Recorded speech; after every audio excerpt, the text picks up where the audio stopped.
आप सभी हिंदी प्रेमियों को मेरा प्रणाम। मेरा नाम है शिव प्रकाश और टीजीटी हिंदी यूट्यूब चैनल पर आप सभी का बहुत बहुत स्वागत एवं अभिनंदन करता हूं। दोस्तों, यहां पर आज हम लोग देखेंगे कि किस प्रकार से आप लोग केंद्रीय विद्यालय संगठन के लिए अपने साक्षात्कार की तैयारी कर सकते हैं और जो भी आपको यहां पर डाउट होंगे वह भी क्लियर किए जाएंगे। साथ ही यदि आपको किसी प्रकार की कोई भी समस्या आती है तो आप हमें कमेंट बॉक्स में कमेंट करके ज़रूर बताएं, ताकि हम लोग इसका एक संशोधित वर्जन आगे फिर लेकर के आ पाएँ। तो शुरू करता हूं इस वीडियो को। साथ ही आपसे अनुरोध करना चाहूँगा, यदि आप यहां पर पहली बार विजिट किए हैं तो चैनल को सब्सक्राइब कर घंटी के निशान को जरूर दबा लें, ताकि आपको आने वाले वीडियो हैं उनका नोटिफिकेशन प्राप्त होता रहे। तो दोस्तों, यहाँ पर हम सबसे पहले देखेंगे कि साक्षात्कार की तैयारी। तो दोस्तों, जैसा कि आप जानते हैं कि यदि हम किसी भी कहीं भी इस टर्म का यूज करते हैं साक्षात्कार, तो सीधी सी बात हमारे मन में आती है और बहुत से लोग तो इसका नाम सुनते ही डर जाते हैं। अरे भाई, साक्षात्कार में क्या पूछने वाला है। तो आपको सबसे पहले तो घबराना नहीं है, क्योंकि दोस्तों यदि आप घबरा रहे हैं तो इससे कुछ होने वाला नहीं है। तो इससे अच्छा तो यह है कि आप घबराएं बिल्कुल नहीं और आपको प्रयास करना चाहिए और आपको 100% यह कोशिश करनी चाहिए कि आपका नाम साक्षात्कार होने वाला है इस लिस्ट में सबसे ऊपर आए।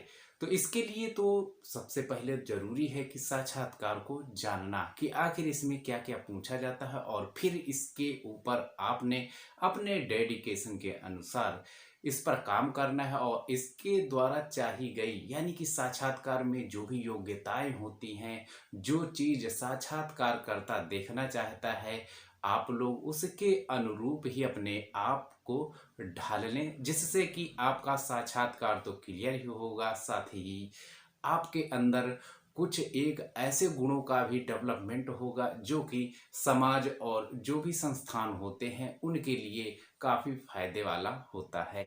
आप किसी भी जॉब के लिए तैयारी कर रहे हैं, चाहे आप प्राइवेट जा रहे हैं या फिर दोस्तों आप लोग गवर्नमेंट में जा रहे हैं, पब्लिक सेक्टर में आप कहीं भी जा रहे हैं किसी भी प्रकार का साक्षात्कार देने यानी कि इंटरव्यू देने के लिए, तो आपको कई चीज़ों का तो हर जगह ध्यान रखना ही होता है। तो सबसे पहले तो हम यहाँ पर कुछ बिंदुओं के बारे में चर्चा कर लेते हैं। तो सबसे पहले तो हम यहाँ पर देखेंगे कि जो साक्षात्कार की प्रक्रिया है उसमें किन किन विषयों के संबंध में आपसे प्रश्न किए जाते हैं या उनकी संभावनाएं हैं। शैक्षणिक पृष्ठभूमि,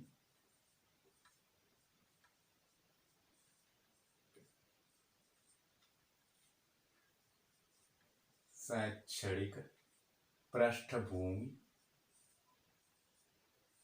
ये आपको आपके द्वारा जितने भी अब तक आपने शैक्षणिक जो भी आपने रिकॉर्ड जुटाए हैं, कहने का मतलब जो भी आपके पास डॉक्यूमेंट्स हैं, उनके अंतर्गत उनसे जुड़े हुए प्रश्न आपके पूछे जाएंगे। चाहे आपने ग्रेजुएशन में क्या किया है या फिर आपने इंटर लेवल पर क्या किया, हाई स्कूल लेवल पर क्या किया है, तो ये सब चीज़ें जो हैं वह पूछी जाएंगी। आपने बीएड किया है तो उसमें कैसा क्या आपका परफॉर्मेंस रहा है, या कौन से सब्जेक्ट में आपके ज़्यादा नंबर आए थे, या कौन सा जो सब्जेक्ट है वह आपने जो टॉप किया है उसमें अब आपकी क्या स्थिति है, या फिर आपको क्यों ऐसा अच्छा लगा। इस तरह से जुड़े हुए क्वेश्चन आ सकते हैं, तो यह आप लोग बिल्कुल ध्यान रखें। अब दोस्तों, इसी में हम देखते हैं एक दूसरा पॉइंट।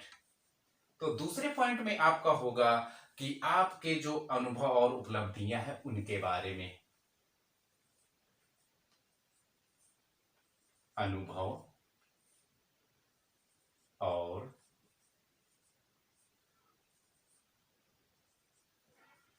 उपलब्धियां,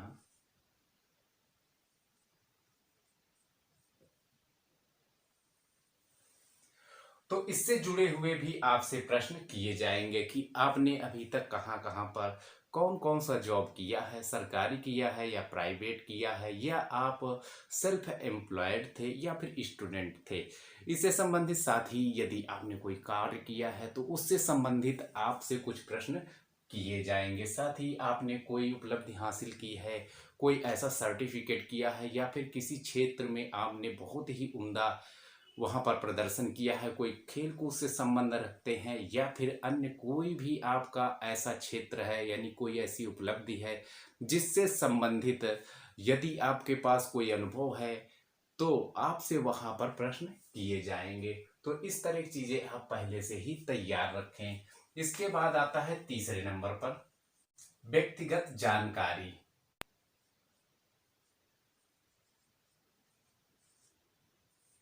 अब व्यक्तिगत जानकारी में ये होता है कि आपने जो भी, चाहे आप सीवी बना रहे हैं, रिज्यूमे बना रहे हैं या फिर आपने जो भी अपना बायोडाटा तैयार किया है, उसमें जो आपकी व्यक्तिगत जानकारी होती है उससे जुड़े हुए आपसे कुछ प्रश्न पूछे जाते हैं, तो वह आपको तैयार होना चाहिए।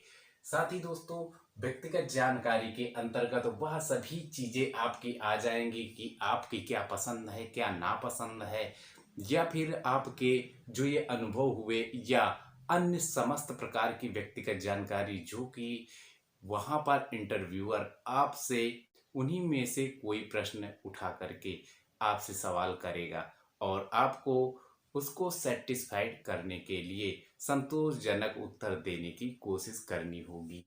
नंबर 4,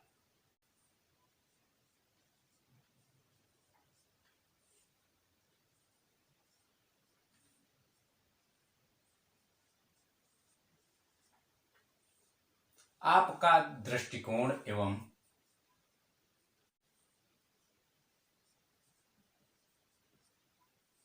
समस्या समाधान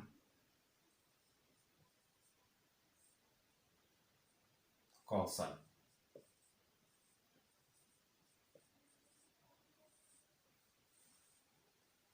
या कौशल के साथ ही आप योग्यता भी कह सकते हैं।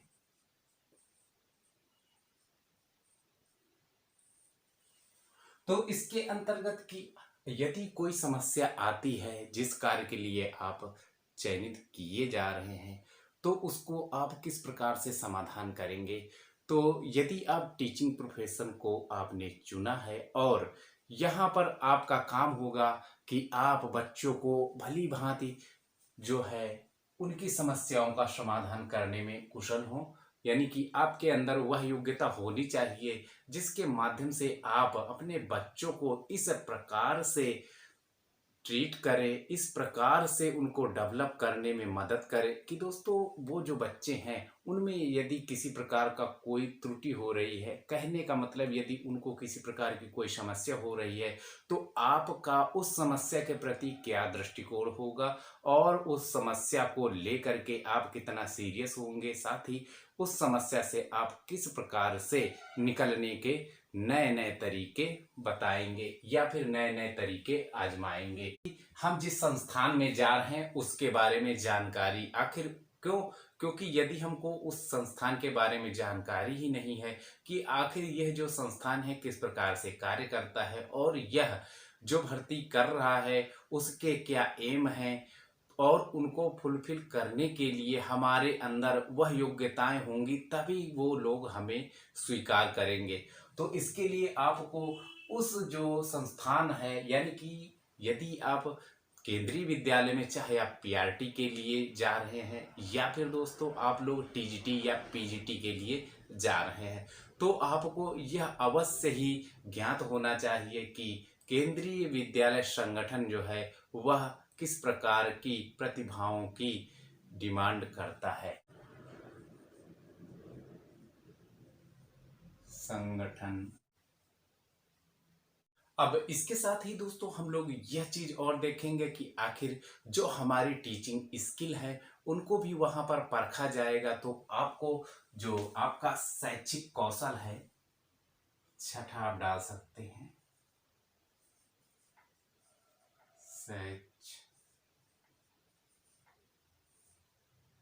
शैक्षणिक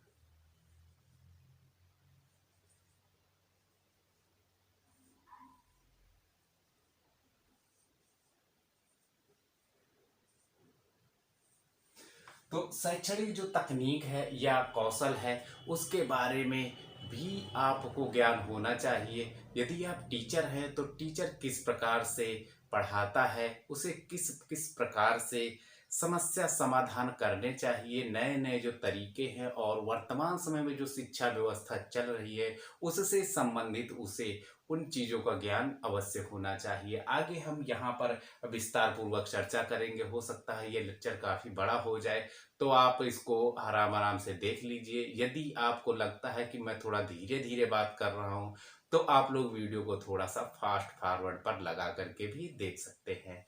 अब आप में से कई लोगों के मन में यह आ रहा होगा कि आखिर हमें यह कैसे पता चले कि कितनी कट ऑफ आने वाली है, ताकि हम लोग उसकी तैयारी करें। अन्यथा हम किस लिए बिना वजह अपना समय बर्बाद करें। यदि आप बाउंड्री लाइन के आसपास हैं, कहने का मतलब आपने यूट्यूब या अन्य किसी भी माध्यम से यह अवश्य ही जान लिया होगा कि लगभग कितने नंबर वालों को बुलाए जाने की संभावनाएं हैं। फिर भी दोस्तों, उन लोगों को मद्देनजर रखते हुए कम से कम 5 नंबर आप अपनी तरफ से डाउन करके उस कट ऑफ को मान लीजिए। और क्योंकि यहाँ पर केंद्रीय विद्यालय संगठन आज तक का जो उसका इतिहास रहा है उसमें कभी भी 3 गुना से कम नहीं बुलाया है। तो इसीलिए जो अनुमान लगाए जा रहे हैं, अनुमान हमेशा गलत हो सकता है, लेकिन अनुभव जो होता है वो जल्दी से गलत नहीं होता है। हालांकि मैं आपको यही कहना चाहूँगा कि आपको अपनी एंड से यह प्रयास जरूर करने चाहिए कि आपको केंद्रीय विद्यालय संगठन के द्वारा जो संभावित कट ऑफ आने वाली है, जो कि बहुत सारे लोगों ने आपको यूट्यूब या अन्य माध्यम से बता रखा है, उसके अकॉर्डिंग आपको तैयारी अवश्य करना शुरू कर देना चाहिए। वह लोग जो कि उस दायरे में आ रहे हैं या उससे अच्छे उनके अंक हैं, तो उन्होंने तो तैयारी शुरू कर दी है बिना विलंब किए हुए। तो आप भी तैयारी शुरू करें, क्योंकि वह उस चीज में पहले ही आगे हैं। और यदि वो फिर भी आगे रहे और आप फिर पीछे चलना शुरू किए, तो संभवतः काफी देर हो जाएगी।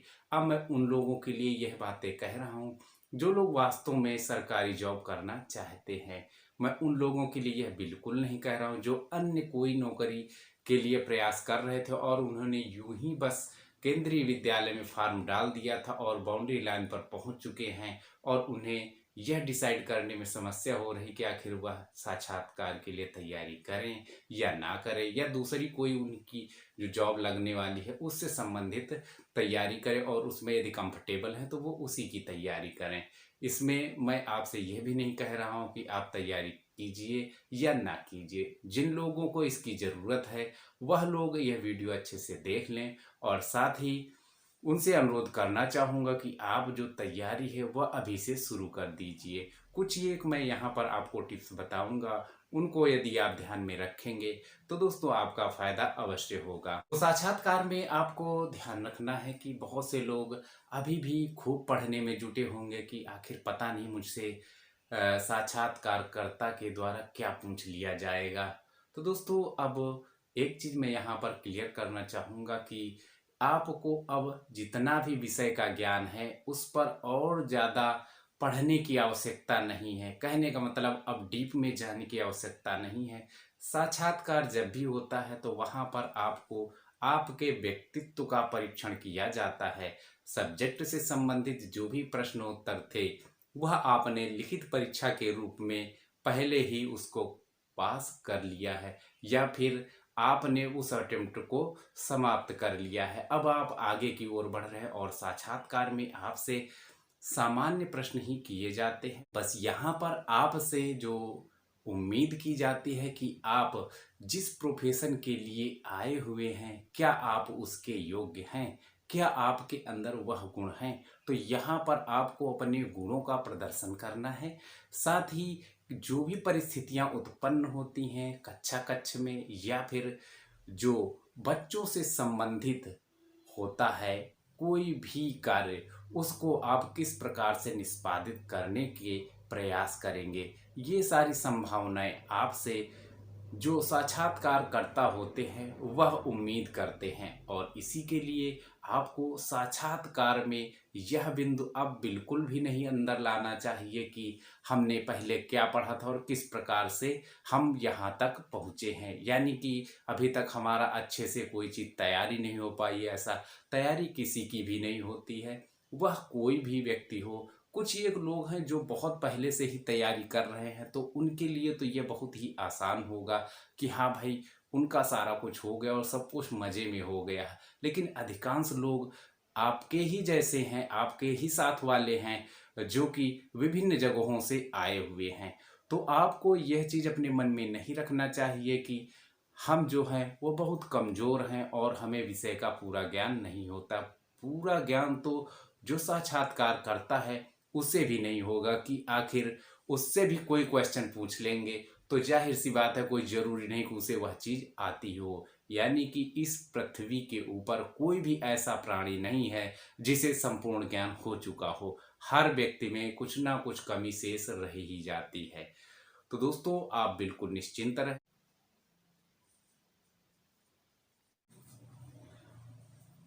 साक्षात्कार में जाने से पहले आपको निम्नलिखित चीज़ों की तैयारी अवश्य कर लेना चाहिए, जो कि यहाँ पर मैं आपको लिख रखा हूँ, तो आप देख पाएंगे। सबसे पहले यहाँ पर मैंने जो पॉइंट लिखा है वह है शिक्षा प्रणालियों का ज्ञान। तो अब तक जो भी शिक्षा प्रणालियाँ चल रही थी उनके बारे में आपको ज्ञान अवश्य होना चाहिए। उनसे संबंधित जो भी सिद्धांत हैं उनके बारे में आपको ज्ञान होना चाहिए। जो पाश्चात्य जगत में या फिर आपके जो प्राचीन काल में जो भी प्रणालियां चल रही थी उनके बारे में भी आपको ज्ञान होना चाहिए। साथ ही दूसरा पॉइंट मैंने आपको यहाँ पर लिखा है कि शिक्षाविदों का शैक्षिक दर्शन या फिर मत। तो कहने का मतलब जो भी हमारे शैक्षिक क्षेत्र में जिन महात्माओं ने या जिन विद्वानों ने जो भी अपना योगदान दिया है, जो भी कोई दर्शन दिया है, उससे संबंधित कुछ बातें आपको अवश्य पता होनी चाहिए, जिसके माध्यम से आप अपनी बातों को रख सकें कि आखिर उनका जो शैक्षिक दर्शन था, यदि कोई उससे जुड़ा हुआ प्रश्न आता है, एग्जामिनर द्वारा किया जाता है, ताकि आप लोग वहाँ पर जिस समय साक्षात्कार कक्ष में होते हैं और आपसे कोई भी प्रश्न किया जाए उनसे संबंधित, तो मैक्सिमम जो आपके सामान्य रूप से शिक्षाविद हैं उनके बारे में आपको पता होनी चाहिए। यदि कोई ऐसा विद्वान जिसके बारे में आपको पता नहीं है, तो ये हो सकता है कि आपको ना पता हो, तो इसके लिए आप वहाँ पर क्षमा मांग सकते हैं कि भाई मुझे उसके बारे में, कहने का मतलब मुझे फला के बारे में नहीं मालूम है। इसके बाद अगला पॉइंट है आपका शिक्षक विद्यार्थी संबंध। तो इसके बारे में आपको अवश्य मालूम होना चाहिए कि जो शिक्षक है और जो विद्यार्थी है उनके संबंध किस प्रकार से होने चाहिए। अब आपको तो यह मालूम ही है कि यदि आप किसी को पढ़ाने के लिए जा रहे हैं, तो यदि आप एक सौहार्दपूर्ण वातावरण स्थापित करते हैं और बच्चों के साथ घुल मिल करके शिक्षण कार्य करते हैं, तो बच्चे आपके साथ बहुत ही कंफर्टेबल महसूस करेंगे। आपके द्वारा जो भी कुछ पढ़ाया जाएगा वह बच्चे भली भांति समझ पाएंगे, और कोई भी कठिनाई आएगी तो आप आसानी से उसे जज भी कर पाएंगे। और बच्चों का आपके प्रति जो रवैया होगा वह काफ़ी ही सहयोगपूर्ण होगा। तो इसके बारे में भी आपसे यह उम्मीद की जाएगी कि आपको इसके संबंध में जानकारी अवश्य होनी चाहिए। कहने का मतलब इससे संबंधित आपसे प्रश्न किए जा सकते हैं। इसके बाद आता है बाल मनोविज्ञान की समझ। अब जब से आपने बीएड, डीएलएड या बीटीसी या जो भी कुछ आपने इसके समकक्ष भी किया होगा, तो वहाँ पर आपको बाल मनोविज्ञान के बारे में काफ़ी कुछ समझाया होगा, आपने काफ़ी कुछ पढ़ा होगा। उसके बाद आपने सीटेट वगैरह भी किया है। बहुत से लोगों ने अपने अपने प्रदेश का जो टीईटी चलती है, टीचर एलिजिबिलिटी टेस्ट, उसको भी किया होगा। तो आपने वहाँ भी देखा होगा कि यह एक अनिवार्य पार्ट है जो कि हर शिक्षक को पता होना ही चाहिए। हम जिसको पढ़ाने जा रहे हैं उसके बारे में हमें यदि यह अंडरस्टैंडिंग नहीं है कि किस उम्र के बच्चे का कितना प्रतिशत दिमाग विकसित हो जाता है, उसकी जो बुद्धि की अवस्था है वह कितनी है, उसकी जो समझने की पावर है वह कितनी है, ताकि हमें किस एफर्ट के साथ उसे पढ़ाना है। साथ ही यदि कोई बच्चा दिव्यांग है तो उसके बारे में, उसके मनोविज्ञान के बारे में भी आपको पता होना चाहिए कि आखिर आप किस प्रकार से उसे समावेशी शिक्षा के अंतर्गत शामिल करेंगे और सबको साथ लेकर के आगे की ओर बढ़ेंगे है। तो यह भी आपका बहुत ही ज़बरदस्त पॉइंट है और इससे तो पूछना जो सवाल है वो तो बहुत ही मोस्ट इम्पॉर्टेंट है, इसको आपको बिल्कुल ध्यान में रखना है। ठीक इसी प्रकार से अगला जो पॉइंट आता है वह आता है छात्र समस्याओं के प्रति संवेदनशीलता। आप एक शिक्षक हैं और बच्चा जो है वह हमेशा आपकी ही निगरानी में रहेगा। कहने का मतलब भले ही आपने 1 घंटा ही दिया है, 1 घंटा का मतलब 1 पीरियड दिया है और उसके बाद नेक्स्ट आएगा, लेकिन जो भी आएगा वह शिक्षक ही आएगा। वहां पर कोई कर्मचारी नहीं आएगा, यानी कि नॉन टीचिंग स्टाफ वाला नहीं आएगा कि वो बच्चों को देखेगा अरे भाई किसको क्या समस्या है। वहां पर आपने ही जज करना है कि जो बच्चे हैं उनको क्या समस्याएं आ रही हैं। वो कई प्रकार की हो सकती हैं। हो सकता है कि जो छात्र है वह शारीरिक रूप से कुछ परेशान हो, तो वहां पर आपको ही जो इनिशिएटिव लेना है वह लेना है। कहने का मतलब आपकी संवेदनशीलता देखी जाएगी। साथ ही कुछ बच्चे हो सकता है पढ़ने में जो भी आप पढ़ा रहे हैं हो सकता उन्हें समझ में ना आ रहा हो, तो आपके अंदर वह योग्यता होनी चाहिए, वह समझ होनी चाहिए जिसके माध्यम से आप सभी बच्चों के बारे में भली भांति सोच समझ करके उन्हें टीच कर पाए। साथ ही उनके अंदर किसी भी प्रकार की कोई भी विकृति आ रही है या फिर दोस्तों वह कोई कठिनाई महसूस कर रहे हैं, तो आप उनको सहयोगात्मक साथ ही सौहार्दपूर्ण तरीके से उन्हें शिक्षित करने में आगे योगदान दें। यदि आपके बस में वो चीज़ें नहीं हैं तो आप अपने सीनियर, कहने का मतलब जो प्रिंसिपल हैं, उनको आप अवगत करा सकते हैं या फिर कोई अन्य जो भी कुछ आपका प्रावधान होता है उसके अंतर्गत भी आप सूचित कर सकते हैं। उसके बाद जो अगला आपको यहाँ पर अपेक्षा की जाएगी आपकी योग्यता से संबंधित वह है कक्षा कक्ष में अनुशासन बनाए रखने की योग्यता। तो यह भी पॉइंट बहुत ही जेन्युइन है और इसको आपको हर एक पीरियड में हर एक क्लास के अंदर फेस करना होगा और इसके बिना तो कक्षा कक्ष चल ही नहीं पाएगा। क्योंकि यदि कक्षा में अनुशासन नहीं होगा तो कोई पढ़ नहीं रहा होगा, कोई बगल में कुछ कर रहा है, कोई कुछ कर रहे हो और आप पढ़ा रहे हैं, यानी कि कक्षा में अनुशासन नहीं है। जो पढ़ने वाले हैं उनको भी डिस्टर्ब होगा। तो आप किस प्रकार से अपने कक्षा कक्ष में अनुशासन को बनाए रखेंगे, इससे संबंधित भी आपका जो योग्यता है उसका भी परीक्षण किया जाएगा। अगला जो यहाँ पर आता है पॉइंट वो है विभिन्न पृष्ठभूमि के बच्चों को एक साथ शिक्षा देने की योग्यता।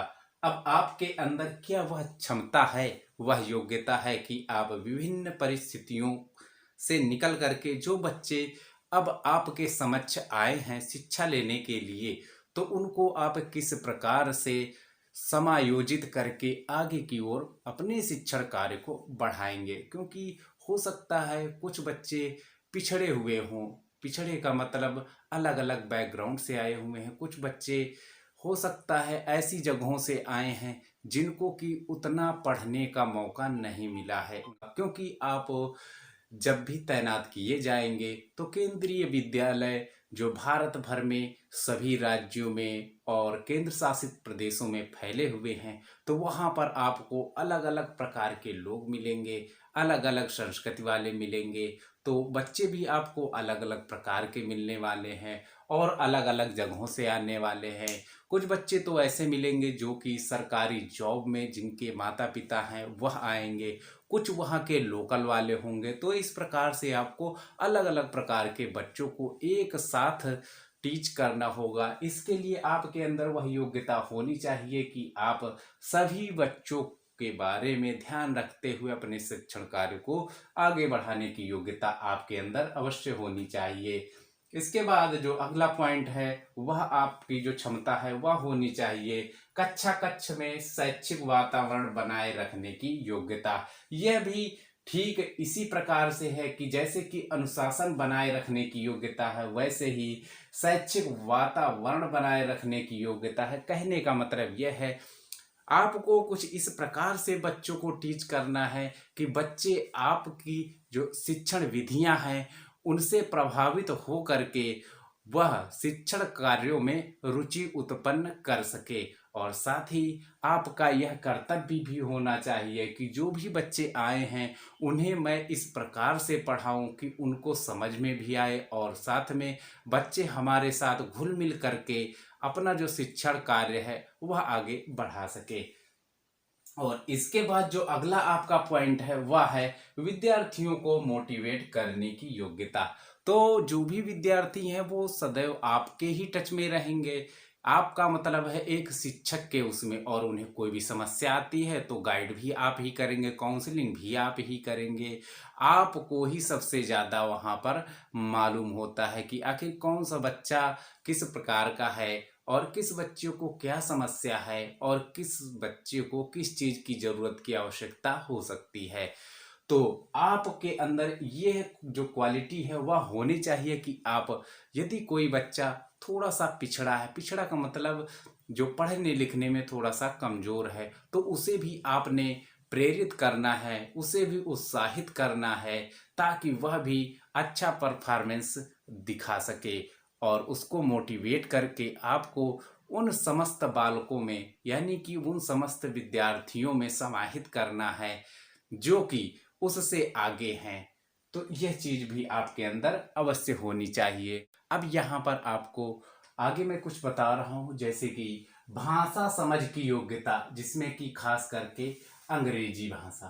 तो इसमें आपको, यदि आप हिंदी, संस्कृत, कहने का मतलब जिस लैंग्वेज का आप साक्षात्कार देने जा रहे हैं, खासकर टीजीटी और पीजीटी के लिए, तो वहाँ पर आप जब भी साक्षात्कार के लिए जाते हैं तो आपकी यदि भाषा जो अंग्रेजी थोड़ा कमज़ोर है तो भी चल जाएगा। और वैसे यहाँ पर आपसे अंग्रेजी की अपेक्षा इसलिए की जाती है कि सामान्य तौर पर जो उसकी शब्दावलियाँ हैं वह थोड़ा सा जहाँ पर कोई हार्ड हो, क्योंकि अलग अलग पृष्ठभूमि के बच्चे आपको पढ़ाने के लिए मिलेंगे, तो वहाँ पर कोई ज़रूरी नहीं है कि सभी को वह चीज़ आती हो। तो यदि उसको आपको एक्सप्लेन करने की आवश्यकता पड़े तो आपको जो टेक्निकल टर्म है, कहने का मतलब कुछ एक शब्द जिनके बारे में, जैसे हम कहीं पर कोई जिक्र कर रहे हैं और वहाँ पर कोई वार शब्द यानी कि युद्ध शब्द आ गया, अभी उस बच्चे को नहीं पता कि युद्ध माने क्या होता है, तो आप वहाँ पर वार जैसे ही कहेंगे तो वो समझ, अच्छा भाई लड़ाई के बारे में बता रहा है। तो ये चीज़ आप समझ जाएं। तो इससे संबंधित यानी कि जो ये टेक्निकल आपके टर्म होंगे, बाकी सब चीज़ें तो वैसे ही चलेंगी, लेकिन आपको कुछ एक ऐसे जो टर्म आते हैं उनको एक्सप्लेन करने के लिए आपको उतनी इंग्लिश ज़रूर आनी चाहिए ताकि आपका काम चल जाए और बच्चा भी समझ जाए। क्योंकि बच्चे को आपको जा कर के पूरा का पूरा इंग्लिश में ही नहीं समझाना है। आप भारत भर में कहीं भी किसी भी केंद्रीय विद्यालय में तैनात किए जा सकते हैं, इसलिए वहाँ पर विभिन्न भाषाओं के जो बच्चे आते हैं उनको अच्छी प्रकार से शिक्षा उपलब्ध कराने के उद्देश्य से यह आपके पास एक आवश्यक योग्यता होनी चाहिए कि आपको भाषा की जो समझ है वह अवश्य होनी चाहिए। तो यह बात आपके लिए बहुत ही काम की है। और उसके बाद यदि हम बात करें तो शिक्षा के क्षेत्र में जितनी भी पॉलिसियां अब तक बनी हैं, करने का मतलब जो भी शिक्षा आयोग बना है या आप देखते हैं जो करिकुलम आपका आता है एनसीएफ, उनके संबंध में आपको जो जानकारी है वह अवश्य होनी चाहिए। क्योंकि उससे आपको यह पता चलता रहेगा कि अभी सरकार की क्या मंशा है, कहने का मतलब शिक्षक का क्या दायित्व है, शिक्षक को बच्चे जो हैं उनको किस प्रकार से ट्रीट करना है और किस प्रकार से उन्हें पढ़ाना है। क्योंकि जैसे जैसे पॉलिसी में परिवर्तन आता है वैसे ही शिक्षा में भी परिवर्तन आता है और आपको उनको फॉलो करना है। इसके बाद आता है पसंद व नापसंद।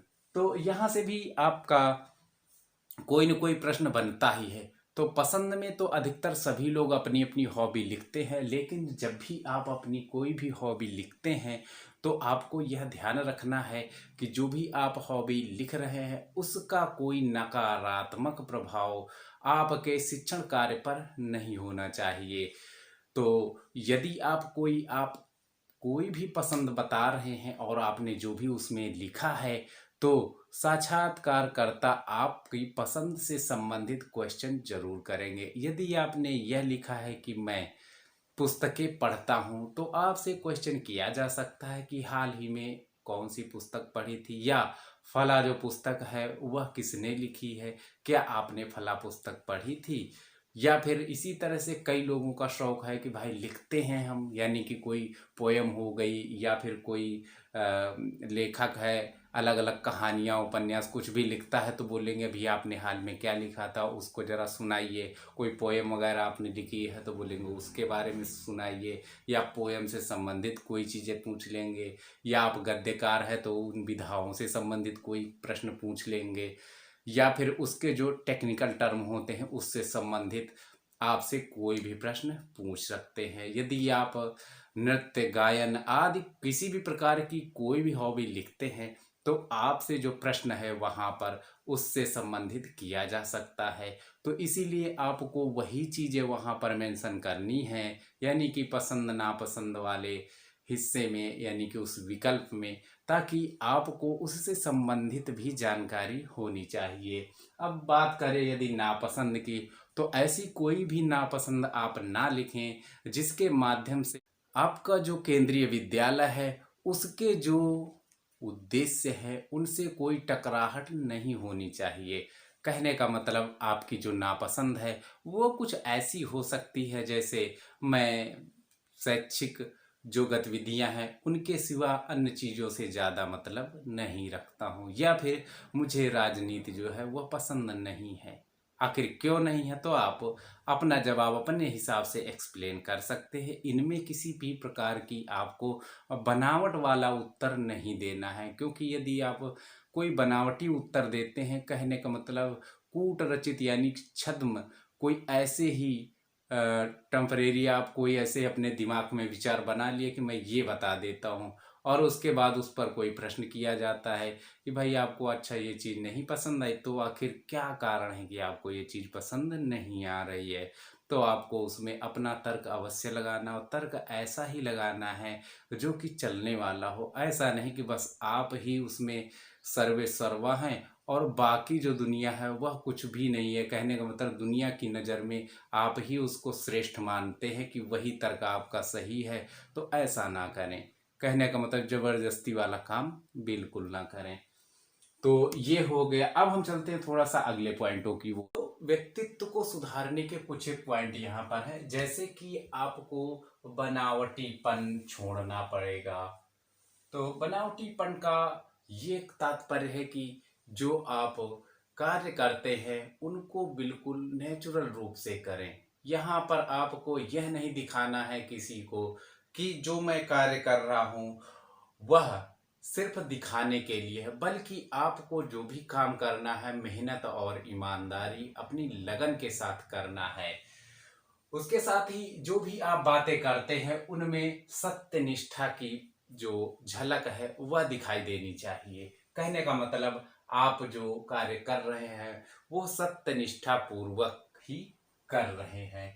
इसके साथ ही आपको सहनशील एवं गंभीरता वह भी प्रदर्शित करनी होगी। लगातार आपको जो भी आपने अपने आसपास ऑब्जर्व किया है उनके अनुसार अपने आप को अब चेंज करने का वक्त है, क्योंकि अधिकांश देखा गया है कि जो बच्चे होते हैं वह छोटी छोटी बातों को लेकर के तुरंत ही गुस्सा हो जाते हैं। तो यहाँ पर आपको गंभीर बनने की जरूरत है और वास्तव में आपको अपने जो कार्य है उनको एक बार पुनरीक्षित करने की आवश्यकता है कि जो भी आप कार्य कर रहे हैं क्या वास्तव में वह सही है।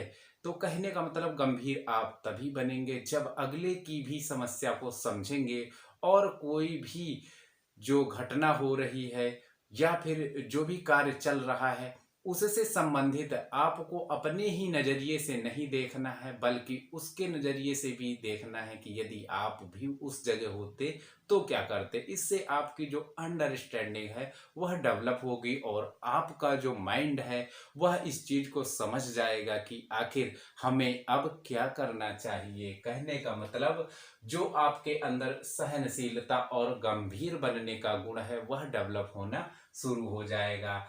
इसके बाद जो तीसरा पॉइंट है वह है स्वानुशासन का। तो दोस्तों, जब तक आप सेल्फ रेगुलेट नहीं होंगे, जब तक आप स्वमूल्यांकन नहीं करेंगे, तब तक आप आगे की ओर अपने व्यक्तित्व को बढ़िया दिशा में लेकर के नहीं जा सकते हैं। तो इसके लिए आवश्यक है कि आप सेल्फ रेगुलेट बने। कहने का मतलब खुद ही अपने आप को अपने पर ही कंट्रोल करना है, क्योंकि कोई भी व्यक्ति हमें तब तक कंट्रोल नहीं कर सकता जब तक कि हम खुद कंट्रोल ना होना चाहें। तो आपको ध्यान रखना है, छोटी छोटी बातों से आप इसको शुरू कर सकते हैं। आप डेली अपने लाइफ को एनालाइज कर सकते हैं। सुबह जब उठते हैं तब, दोपहर को कहीं बैठते हैं तब, कि क्या क्या मैंने कार्य किया और जो भी कुछ मैंने किया है क्या वह सही किया है। कहने का मतलब मेरा जो काम करने का तरीका है क्या वह सही है, जो मैं व्यवहार कर रहा हूँ क्या वह सही है, क्या मैं किसी से जो बातें कर रहा हूँ क्या मुझे ऐसे ही करना चाहिए। तो आपको अपने अंदर खुद ही इन चीज़ों को ऑब्जर्व करना पड़ेगा, देखना पड़ेगा, एनालाइज करना पड़ेगा, जिससे कि आप अपने व्यक्तित्व को और भी शानदार बना सकते हैं और भी अच्छा उसमें निखार ला सकते हैं।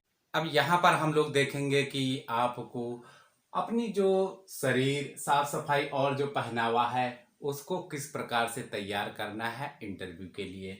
तो सबसे पहले हम देखते हैं कि बाल, यदि आप अपने बालों को सही ढंग से ड्रेसिंग करवाते हैं। अब इसमें से दो कंडीशन लागू हैं, एक तो पुरुषों के लिए, दूसरा है जो स्त्रियां हैं उनके लिए। तो जो पुरुष हैं उनको अपने जो दाढ़ी बाल वगैरह है उनकी ड्रेसिंग अवश्य करवा लेनी चाहिए। साथ ही जो नाखून है वो बड़े नहीं होने चाहिए, क्योंकि आप तो जानते हैं यह एक साफ सफाई का ही पार्ट है। साथ ही जिस समय आप इंटरव्यू के लिए जा रहे हैं उस समय आप तेल वगैरह ढंग से लगा करके जाएं, या जो भी कुछ आप लगाते हैं वो एकदम सामान्य तरीके से लगा करके जाएं। और जो आपके बाल हैं उन पर कंघी जरूर फिरा करके जाएं। इसके साथ ही जो स्त्रियां हैं, स्त्रियों को भी वहाँ जब भी आप साक्षात्कार में जाती हैं तो वहाँ पर आपको अपने जो बाल हैं उनको खुले रख करके ना जाएं, और वहाँ उसकी जगह पर आप कुछ ऐसा जरूर लगाएं जिससे कि आपके बाल बंधे होने चाहिए।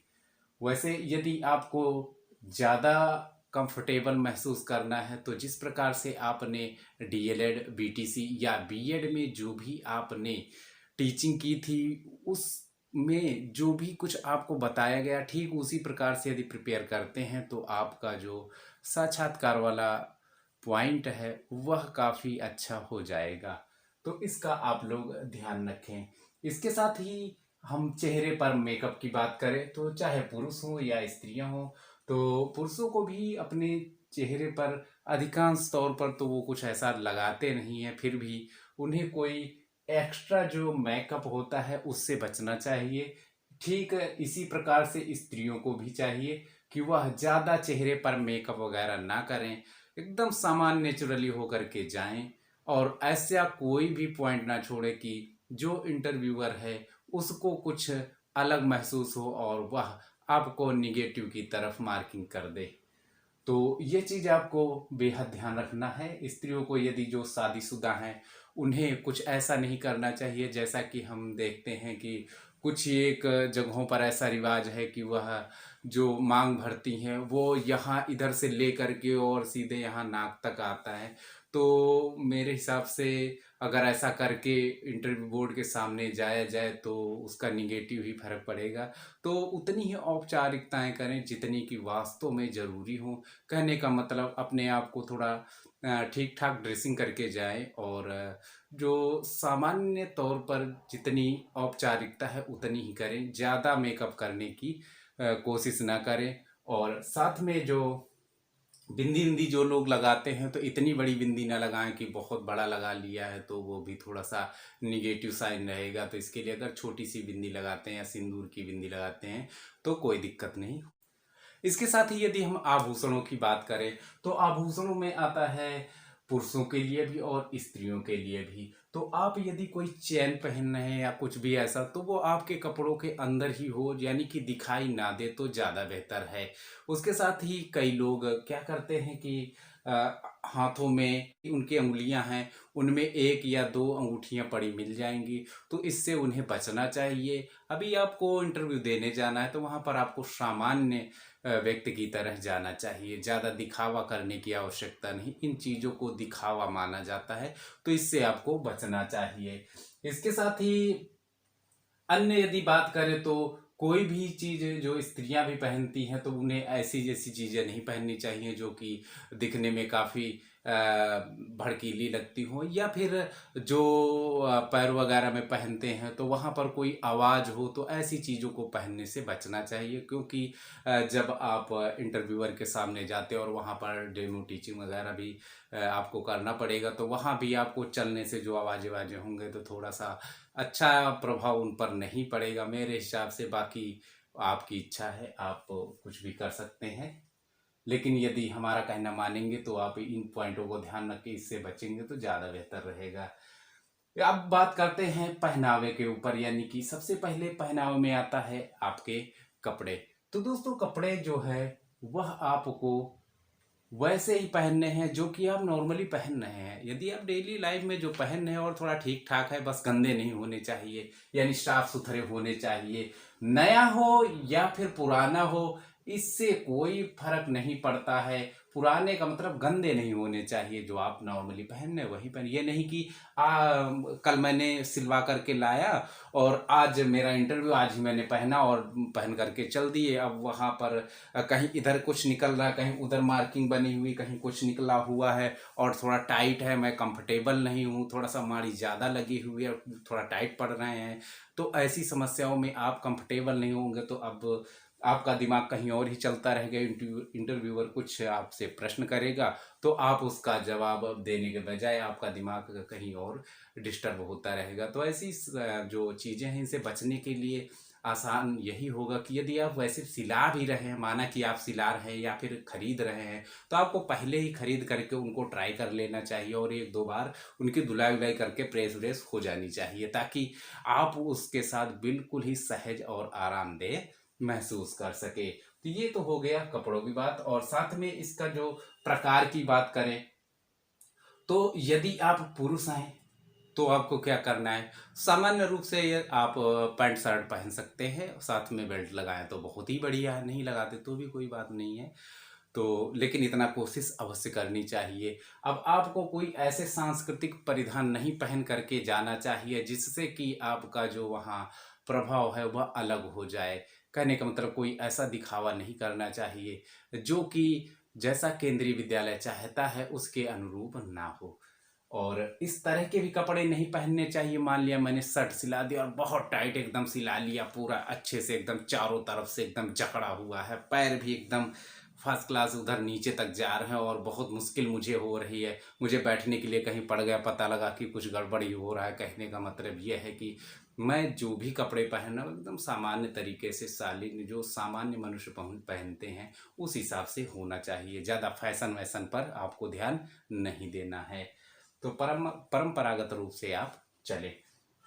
अब रंग की बात करते हैं तो कोई भी ऐसा कपड़ा जिसका खूब गहरा चटक, यानी कि जो चमक धमक वाले हैं, इस तरह के कपड़ों को पहनने से बचना चाहिए। आपको चाहिए सामान्य कलर के जो कपड़े आते हैं जो लाइट कलर में, वही उन्हीं का चुनाव करना चाहिए। बाकी सूती हो या टेरी कार्ड हो इससे कोई फर्क नहीं पड़ने वाला है।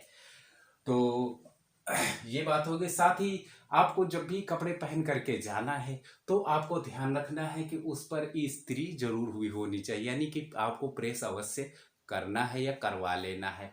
और जो आप टाई यदि आप बांधते हैं तो उसके लिए आपको ध्यान रखना है, यदि आप डेली लाइफ में यूज कर रहे हैं टाई को और आप कंफर्टेबल महसूस करते हैं, यानी कि ये गर्दन वर्दन आप बढ़िया आसानी से घुमा सकते हैं और आपका जो आदत है वो इसमें बना हुआ है, तब तो आप टाइट बांधे, कोई दिक्कत नहीं है। पता चला आप पहली बार बांध रहे हैं या कभी कभी बांधते हैं तो उससे यदि आप ना ही बांधे तो उससे कहीं नंबर मिलने वाले नहीं हैं कि आपको ज़्यादा नंबर मिल जाएगा। टाई बांधने से ये नहीं होता कि इसका मतलब आप बहुत पढ़े लिखे और बड़े समझदार हैं, ऐसा कुछ नहीं है।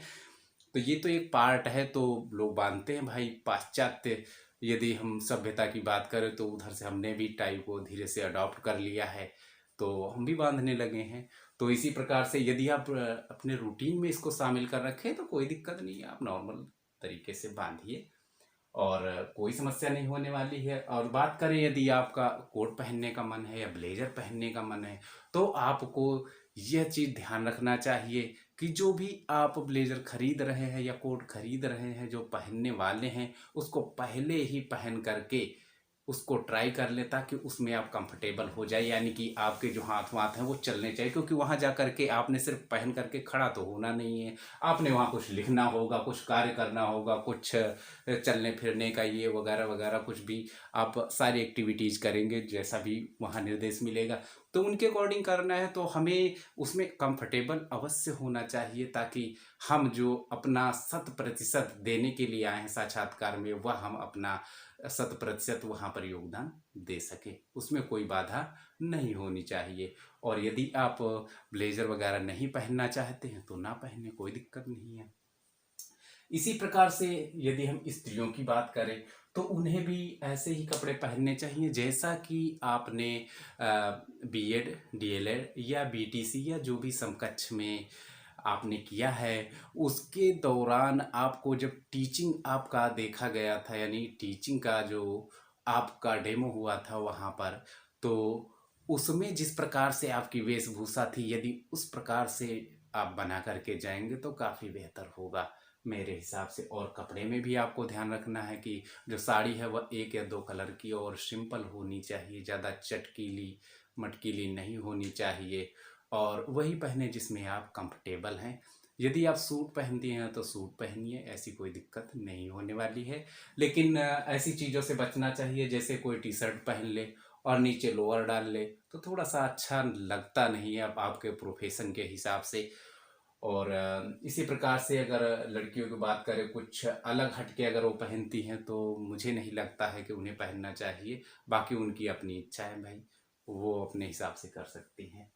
तो जिसको वास्तव में यह नौकरी प्यारी है, यानी कि टीचिंग क्षेत्र में जाना है, तो उन्हें वही करना चाहिए जो कि टीचिंग वाले संस्थान उनसे अपेक्षाएं रखते हैं।